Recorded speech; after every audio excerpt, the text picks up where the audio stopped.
November 10th has seen several notable historical events across different years. Here are some key moments. 1483. Birth of Martin Luther. Martin Luther, the German theologian who initiated the Protestant Reformation, was born in Eisleben, Germany.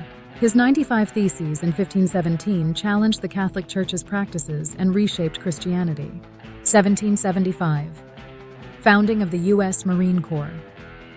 The United States Marine Corps was established by the Continental Congress during the American Revolution. It played a significant role in U.S. military history. 1928. First appearance of Mickey Mouse.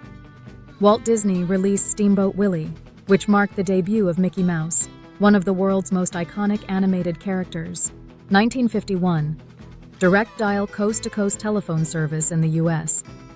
The first direct dial long-distance call was made from Englewood, New Jersey to Alameda, California, revolutionizing U.S. communication. 2001. The World Trade Organization, WTO, admits China. China was admitted into the WTO, marking a significant moment in the global economy and accelerating China's economic rise. These events represent just a few of the historic moments associated with November 10th across the centuries.